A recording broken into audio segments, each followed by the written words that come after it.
training. That note that came up is just to remind us that this presentation is going to be recorded.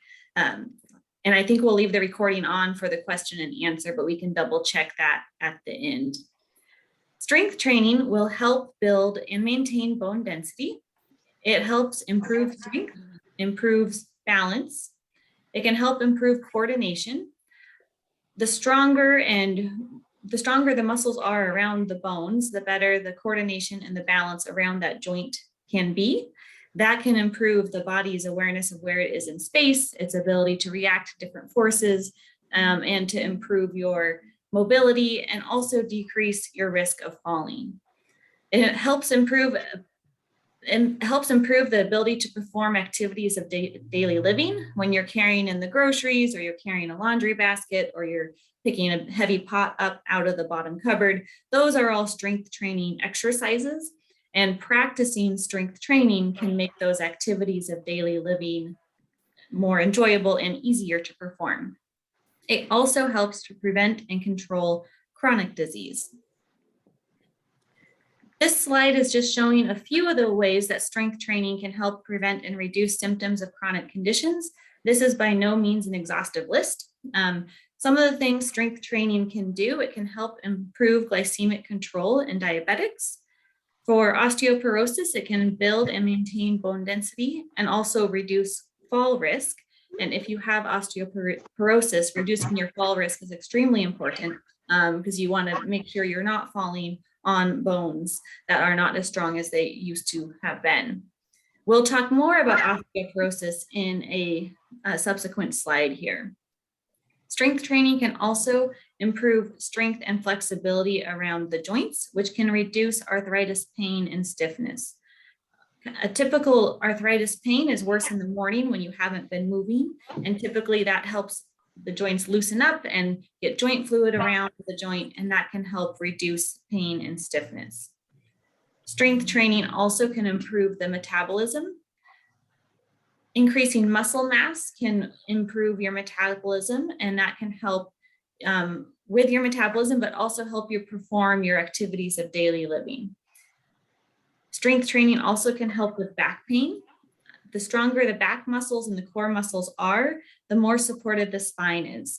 And so anytime we strengthen around a joint, it usually helps to decrease pain around that joint because we're providing that joint with more support, more muscles, more forces to help that joint work against gravity or against whatever you may be doing. The stronger muscles are around a joint, typically happier that joint is. Strength training can also help reduce, can help improve cardiovascular fitness and help reduce cardiovascular risk.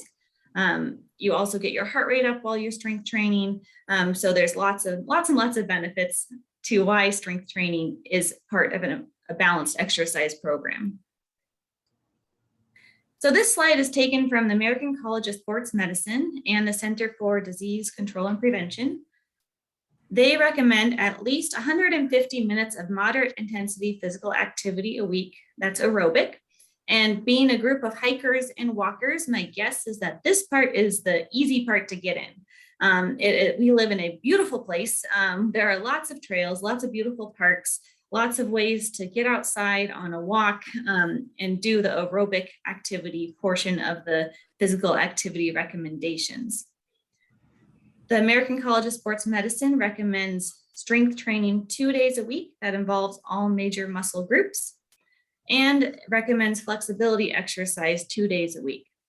One of the biggest questions I probably get is, well, I do hike almost every day, or I do walk almost every day. Isn't that strength training?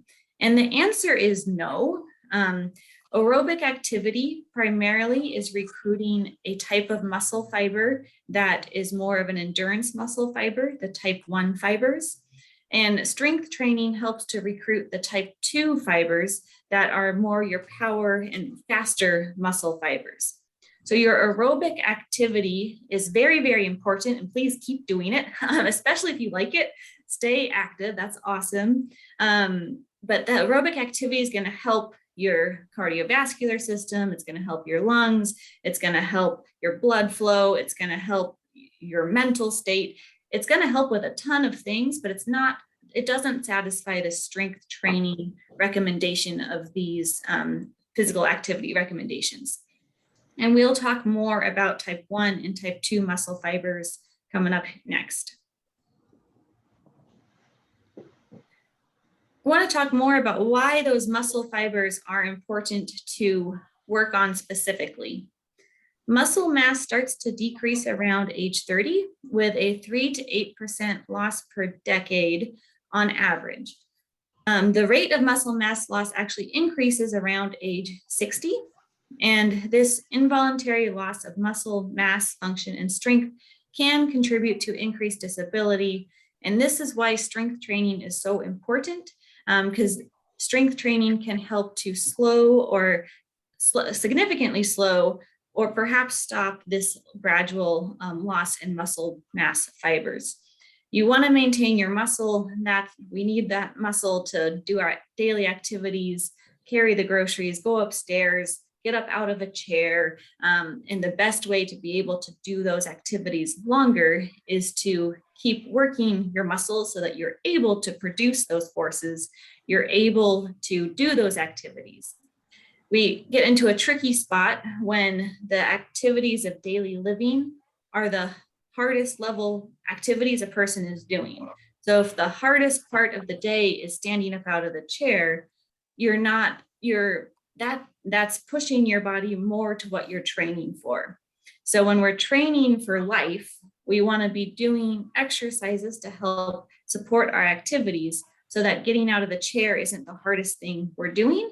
That way it takes less demand on the body because you are training for that activity. Strength training, nutrition, and management of endocrine dysfunction can all help improve muscle mass. This is one of my favorite slides. I think it's really a neat example. Well, there's a lot going on here. So we're going to start at A, which is the top left-hand corner of the screen. And that is just showing the muscle cross-sectional area on one axis and age on the other. You can see that there tends to be a gradual decline during just the normal aging process that happens being a human. Part B, over on the right upper, is the relative area of type 2 fibers, and on the bottom is age again. Again, you can see being human, we typically have a gradual decrease in type 2 fibers. And those type 2 fibers, again, are the faster twitch kind of power fibers, the ones that you can really benefit from doing strength training. But my favorite part of the slide is the bottom, because these are cross-sectional MRIs of the thigh. And so you can see the muscles, you can see the white around the edge is the skin and the adipose tissue, and then you can see the bone in the middle of the slide. On the left, we have a 24-year-old male, and on the far right, we have a 66-year-old male. And you can see that this 66-year-old male's MRI or cross-sectional scan looks quite different than the picture in the middle. That middle person is also 66 years old and also male. But if you look at the very bottom, you can see that the researchers have provided the average daily steps and the average time these individuals spent at a moderate activity level. An MET is a way that researchers use to kind of dictate if an activity is easy, moderate, or strenuous. If you do like the Biodex machine or other machines at the gym, you may have seen that pop up on a machine you're working on. But that middle picture, that those muscles have significantly atrophied. They are much smaller than the other person's cross-sectional area.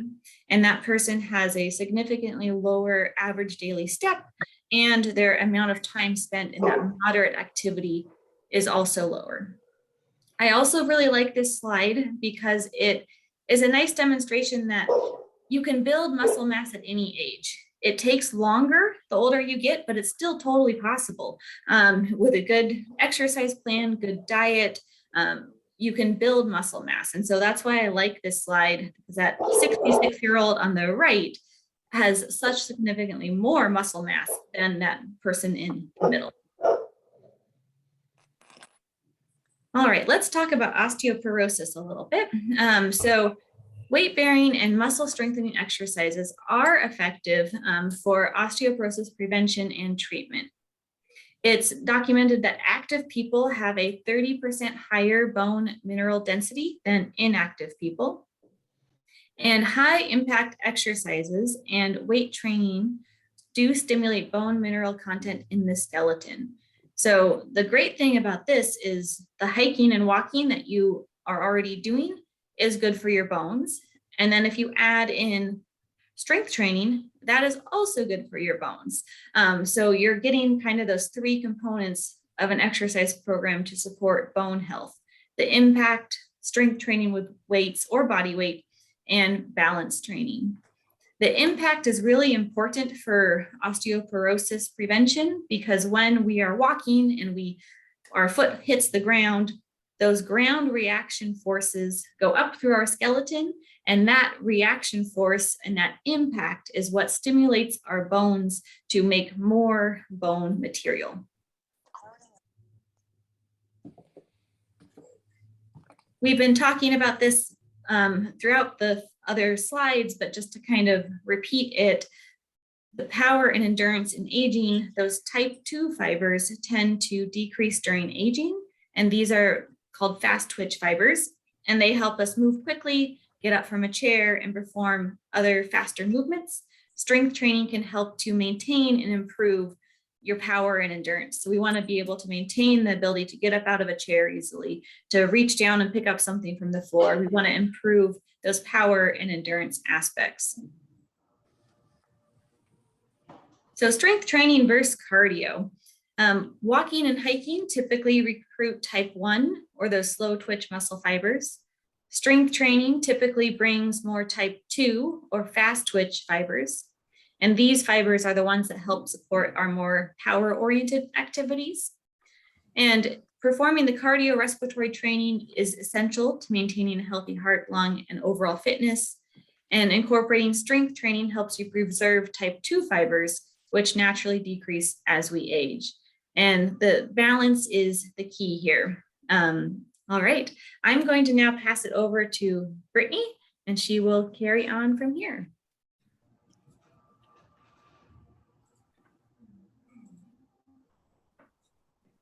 All right.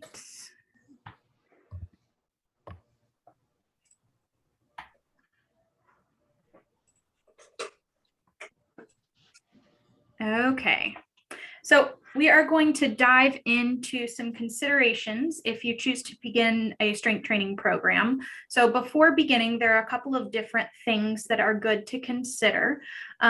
First, you definitely want to check with your doctor about any specific health considerations that you yourself have. You and your doctor know your situation best. So some good things to consider are blood pressure monitoring. If you are on blood pressure medication or have a history of hypertension, it's a good idea to be monitoring regularly just to keep an idea. Kind of tracking your blood pressure is important. Any heart precautions that you might have.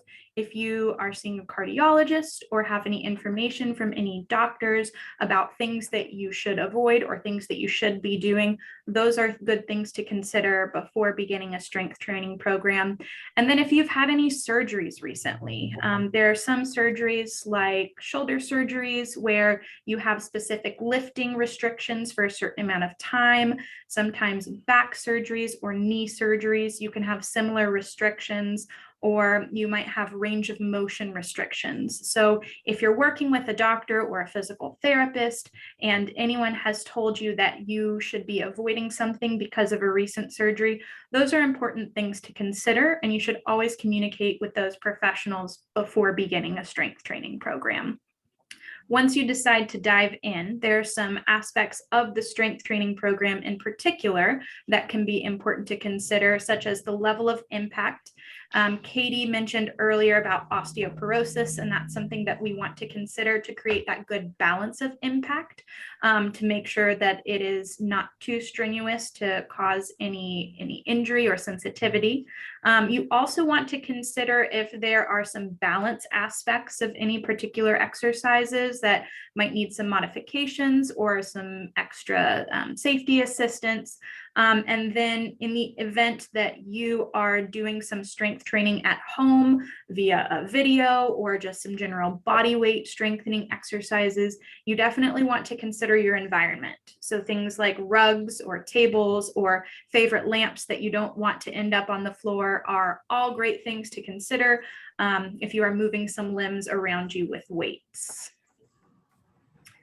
How do you get started? It is easier than it seems. Katie mentioned earlier about pursuing activity that you enjoy, and that's one of the more important things about strength training. It is important, but one of the easiest ways to maintain a strength training program is to do something that's enjoyable to you. So if you're the kind of person that enjoys a group class, that's fantastic. If you prefer to exercise in the comfort of your home, there are different video programs.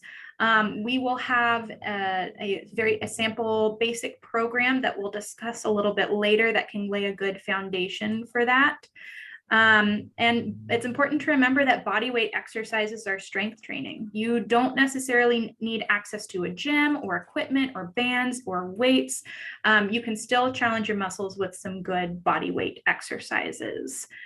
If you do decide that some weights would be a good option for you, consider your resources. You have the gym, the fitness center, the senior activity center gym, or personal training or help from a physical therapist can also be a good guide. So if you are a very self-directed person and like to dive in, some of the first options can be great. And if you're someone who thinks that a little guidance could be helpful for you, seeing a personal trainer or physical therapist could be a really great start and help you achieve your goals. So to dive in, we have a couple of sample exercises. These exercises are going to be focused primarily on muscle groups that are very important to hikers. So in hiking, you want to have great stability around your back and hip region, as well as some of the lower leg muscles. So we're going to be presenting a couple of different exercises to target different muscle groups in the lower body that will help specifically with hiking. And I'll be providing two modifications, one to make the base exercise a little more challenging, and one to make the base exercise a little bit easier, because we all have different starting points when approaching a strength training program. We always want to create a good balance. So if something is too easy, it might be a good idea to try one of the more challenging progressions. And if something is a little bit too tough for you to start, then changing to a little bit of a less resistant modification could be helpful. So the first exercise, I wonder if I can do a little draw. The first exercise is this glute bridge, which you see on the bottom left corner. So the glute bridge is keeping a nice neutral spine and using your glute muscles or your hip muscles to raise your body up, pause for a second, and then bring it back down. On the bottom left corner of the image, you can see that there are suggested reps, sets, and a hold, as well as a weekly recommendation for how many to perform this. This is going to vary by person. It is also going to vary by exercise. So the weekly recommendation is based on those ACSM guidelines that Katie mentioned earlier, and the reps and sets can be changed depending on the challenge of the exercise for you. So just that's a consideration to keep in mind. Over to the right, you see a modification to make it a little easier if this is something that brings about a little sensitivity in your back, or if you notice some muscle cramping in the back of your legs, you could try this standing exercise where you lift your legs straight back. It's working similar muscles, but in a little less strenuous way.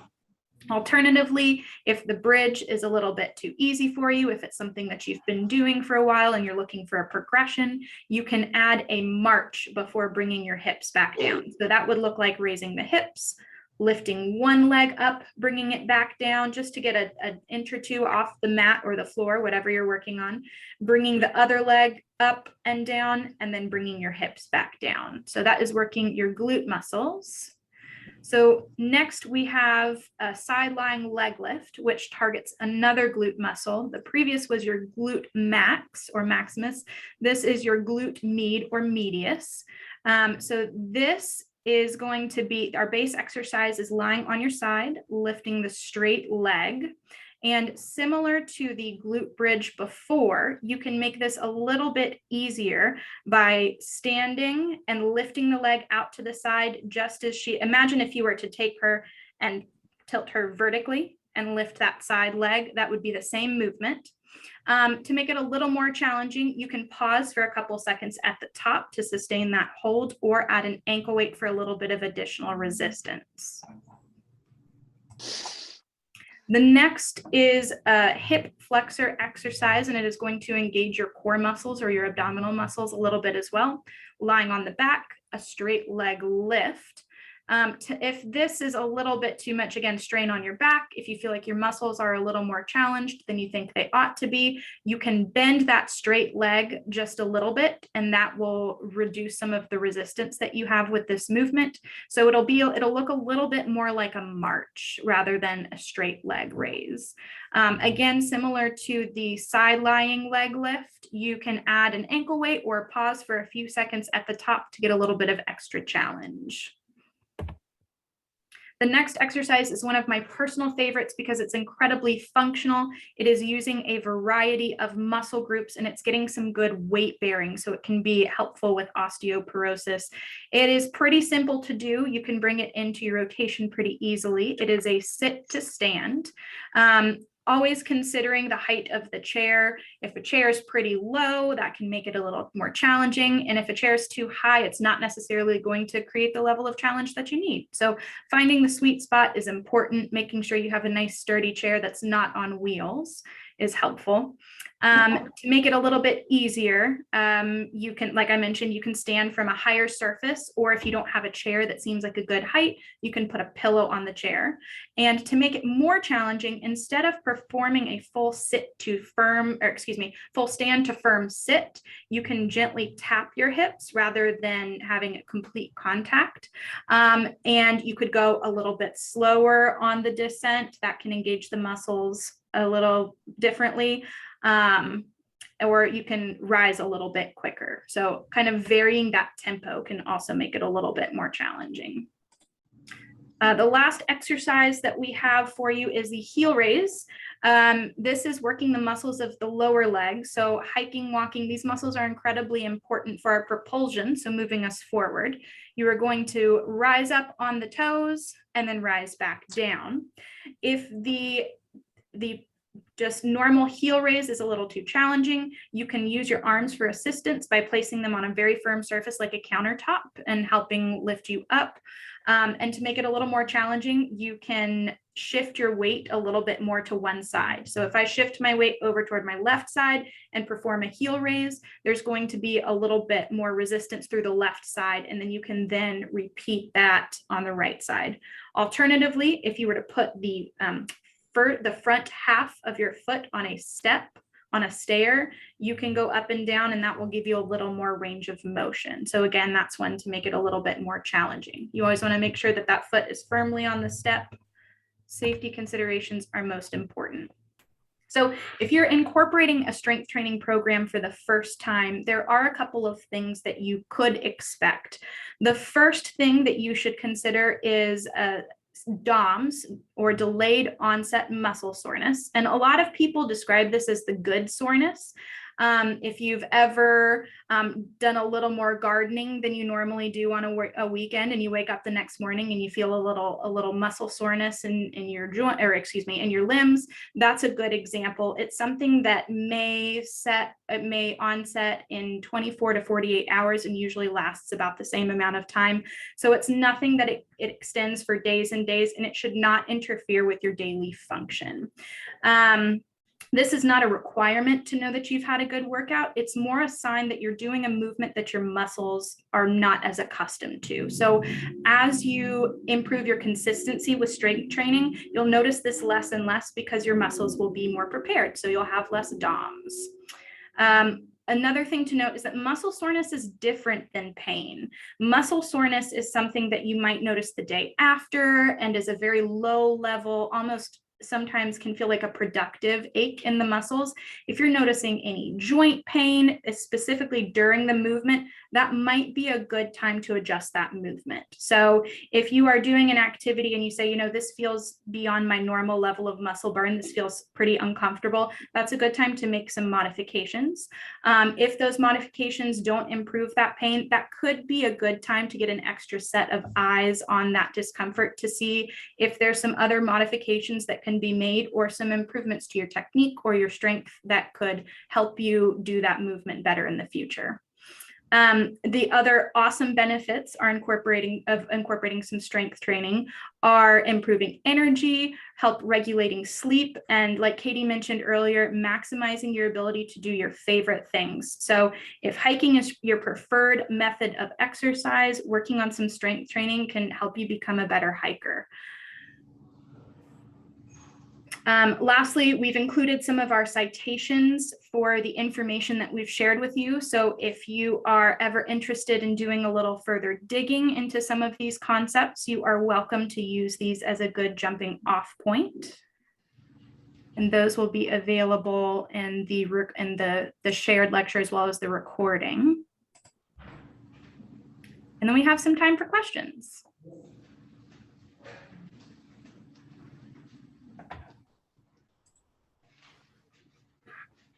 And many of you are on mute. So if you do have a question, go ahead and pop yourself off mute, or if you wave at the camera, I can do it for you.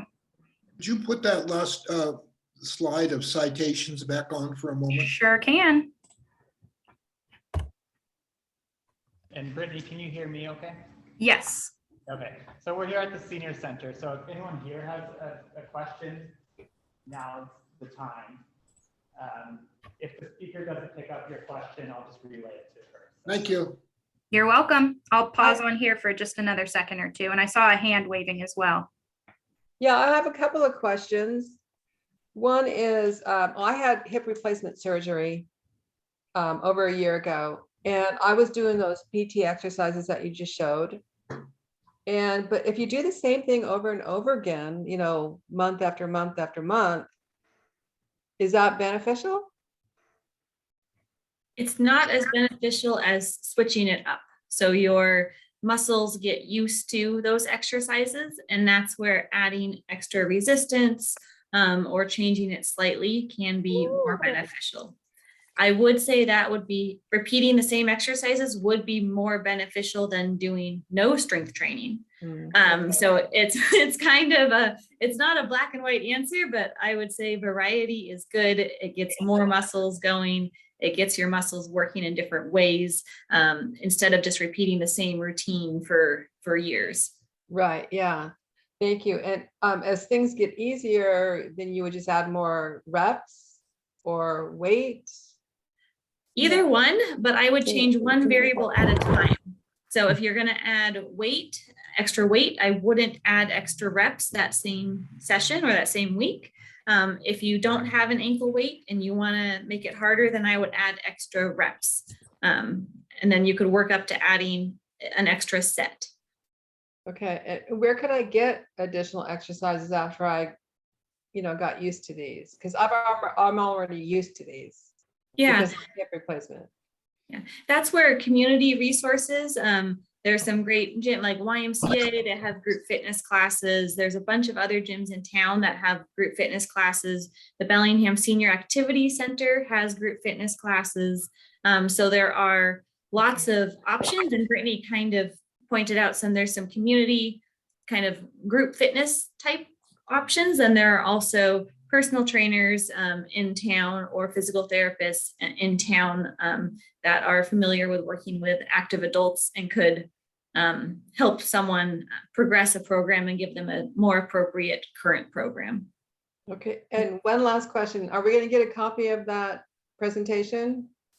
Yes, The exercises themselves, you definitely will, and we can share the presentation as well. And Katie, if I could add a little bit to your answer before about physical therapists and personal trainers, they are great about working with your goals specifically. So, you know, if a group fitness classes can be great for accountability and teaching you new things as well. And with personal trainers and physical therapists, they will give you tools to assist in progressions and kind of understanding the progressions as well. So you can kind of design your own progressions and understand more about the process. Great, thank you. great question. Looks like we have a question from Daveen. Yeah, hi. Yeah, I have osteoporosis and I use the gym, the open gym at the senior center.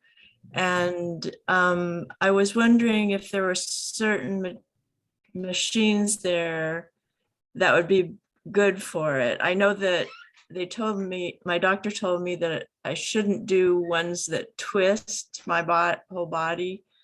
And there's one there that I know that just really twist your body. So I was just wondering if, like, I love the hip machine. Is that okay to do? Machine? Yeah, Is it a machine where you're sitting or standing?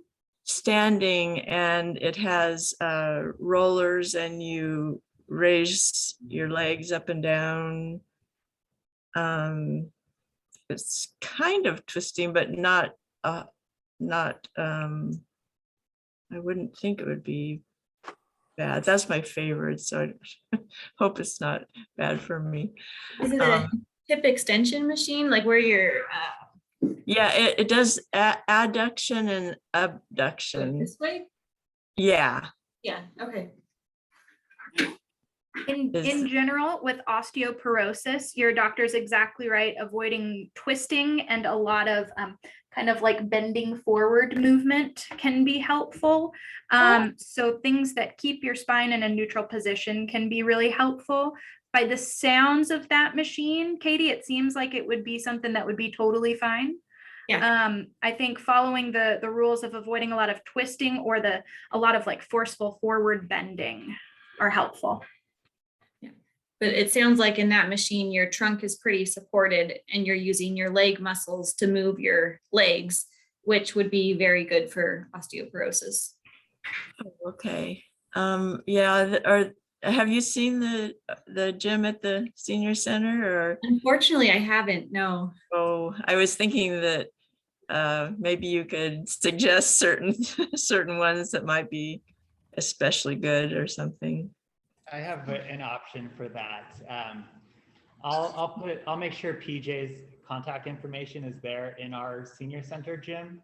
So if you have questions about the specific equipment that we have, you can ask her. Okay, thank you.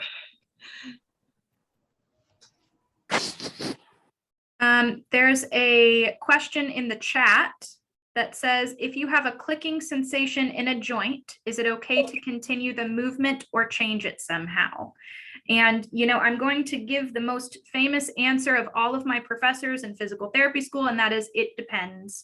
Oftentimes, some normal joint noise is very typical. It's something that we all experience when we're doing different movements. If it's something that seems pretty typical for you, doesn't cause any pain, and doesn't seem to impact the movement, generally, a little clicking noise is okay. If you can adjust the movement in some way that makes that clicking go away and it feels more comfortable for you, that could be a good option as well. If there's ever any pain associated with that movement, or if it doesn't just feel quite right, those are really good indicators that you should change that movement somehow.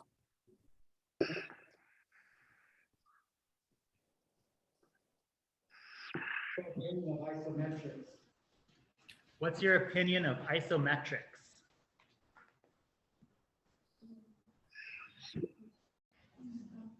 Very good strength training option. There are 3 ways to contract a muscle. So you can do a concentric contraction where the muscle is getting shorter. You can do an isometric contraction where you're working a muscle and it's staying the same length. Or you can do an eccentric contraction where you are lengthening the muscle while you're moving the weight or limb or whatever you might be moving. They all have different benefits, but I think again, finding a form of strength training you find fun is most important. That outweighs, in my opinion, one being better than the other. So if you have an isometric strength training program and you love it, then I would say, great, that's great.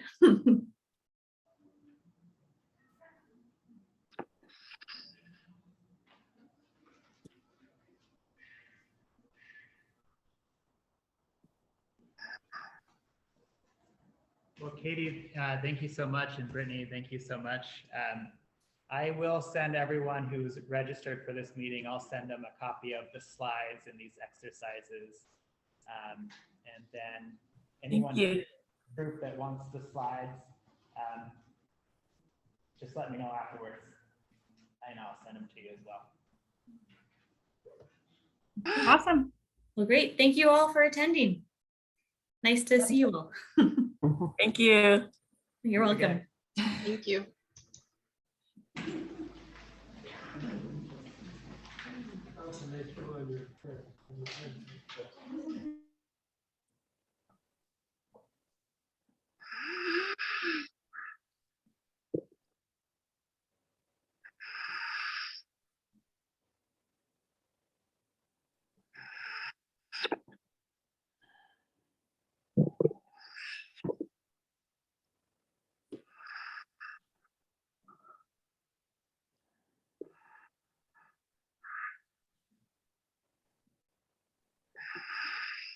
Are we done?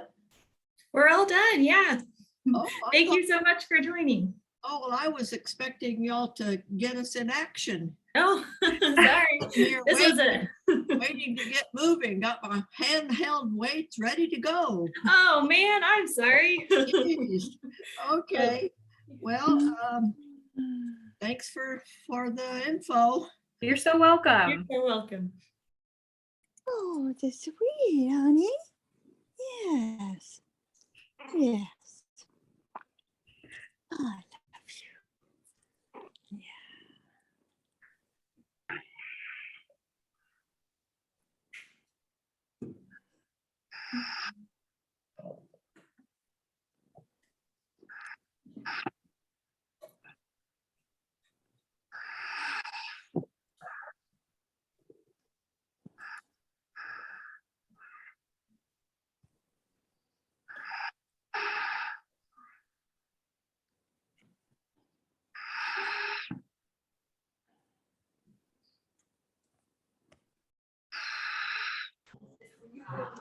Hi, Katie. Hey, how's it going? Nice to meet you, Eric. Yeah, you too. I know that we planned on chatting after this, but I got some other things to do. So Sure. I'll just get in touch with you later, but thank you a lot. That sounds great. Great. Okay. All right. Have a good rest of your day. Bye-bye. Bye.